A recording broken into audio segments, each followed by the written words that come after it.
How many guys could it take, or will it take, to replace Jordan Hancock? Well, we can only have 11 on the field, but how many would you consider? Yeah, I think Jordan.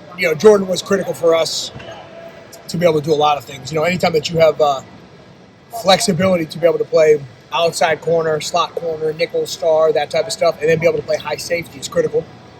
Tim and I knew that at some point we were going to need that type of depth. So we had trained Jordan as a high safety even last spring, all throughout camp. So that was really important for us to be able to do that. So we're training the guys to be able to do that as well. It's part of Tim and my philosophy is to be able to play defensive back, not just star, not just safety, not just corner. It's important for the NFL too. When we talk to the scouts, we talk to the pro coaches. Obviously, Tim did it for a high level. 12 years at the highest level. Matt's done it for a long time. That's important, man, when you look at these guys and the flexibility. So a number of guys, we're still working through that process right now as it unfolds, but we're cross-training a bunch of guys. Where are you guys at when it comes to Malik and Jalen? Maybe not just a battle, but just their progression as a duo. I'm really happy with those two guys. Malik's had a great spring. Jalen's had a great spring. Competition's been awesome, but it's our job as coaches to have packaging that if those guys are on the right to be on the field, we got to put them on the field. So how do we find the balance to be able to play multiple safeties, multiple corners, and packaging? I think Matt Patricia is the guru of being able to do that throughout his career, what he's been able to do from a personnel standpoint. But I'm very, very impressed and happy with Malik, with Jalen, the mentality, the performance on the field. It's been really good. Obviously, it's really early in all of this, but do you guys view that as more of like they can both be like starters in this defense, or is it truly a competition between those two, like start with King? Yeah, everybody competes every day, but like I said, I view, do we just have 11 starters? No, we have starters in a multitude of packaging, right? And we're not even close to rolling that out yet.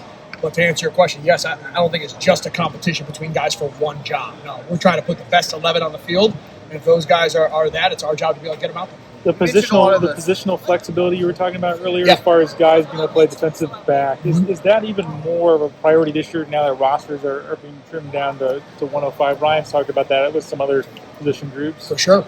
It's important with our team. It's important with recruiting as well, too. When we look at, you got 105 guys. It's no different than the NFL with 53. Okay, sure, that's a different number, but it's not. We don't have the luxury of a guy can only do one thing anymore. Special teams value is important. Playing multiple positions is important.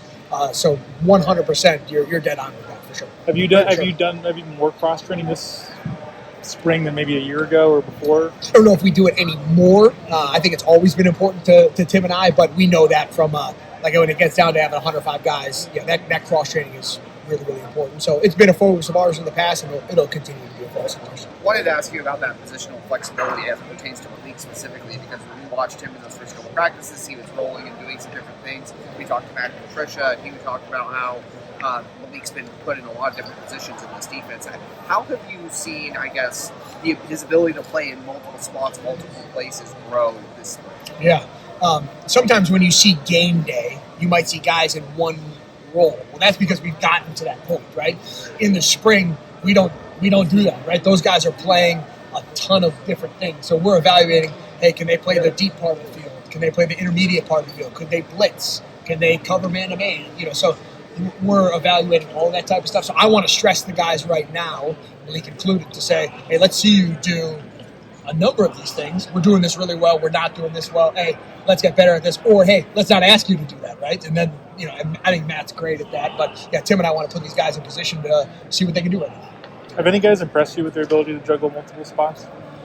Just being able to handle a lot of roles? For sure.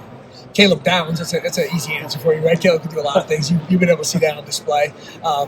Jermaine Matthews has been able to do a lot of things. IGB can do a lot of things. We've asked Jalen and Malik to do a number of things. We've asked Fahim Delane to do a number of things, So I would say those are some guys that we've, asked to do a multitude of things, and they've stepped up so far. What have you liked so far about Yeah, Fahim brings a physicality to the game. You saw that if you've ever watched his high school film, which I'm sure you have, right? He brings a physicality to the game. He's got a ready-made college body. Now the mental side, it's my job is to get him caught up to speed to be able to perform at a high level. But he brings a mentality, a seriousness, and a physicality to his game. How important is it going to be for him to do some special team stuff this year, to maybe get his feet wet, be on the field, things like that, while learning? Yeah, you guys have heard me say it a lot of times, but I'm not a believer that you play on defense unless you play on special teams. So those guys are going to be playing on special teams for sure. What is this spring been like for Caleb? Brian mentioned he has been a little limited by an injury, but just how much has he been able to do? What's sort of been the plan for him?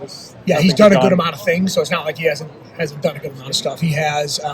It makes a difference when he's on the field for us, for sure. But when he's not been out there, it's been great to be able to put the other guys out there, right? And then they have to communicate and direct traffic. So part of that is, certain things we want to see out of Caleb, certain things we say, hey, let's hold Caleb in these situations, let's put the other guys out there. So it's been a mixed bag of both. How have you balanced sort of him getting reps with a new coordinator versus like trying to preserve him and try to bring along some other guys? For sure. It's a balance of both those things, so we sit down as a staff and we script all that. So we say, okay, we want Caleb in these periods, let's put Caleb here. He's not in these periods. Maybe he's already done those things, right, from a new coordinator standpoint, and then we'll put the other guys in position to be able to play there. So we script all those. We know his rep count, all that stuff. It's no different than elite pitcher on a pitch count. Matt, what's the key to keeping an out-of-state commit locked in for the next 9 months or so? Relationships. It's all about relationships. Recruiting is all about relationships. Building real authentic trust is important. That transfers when the guys get here as well.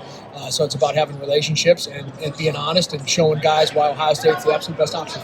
You guys have always recruited well, but where does that national championship bump show up?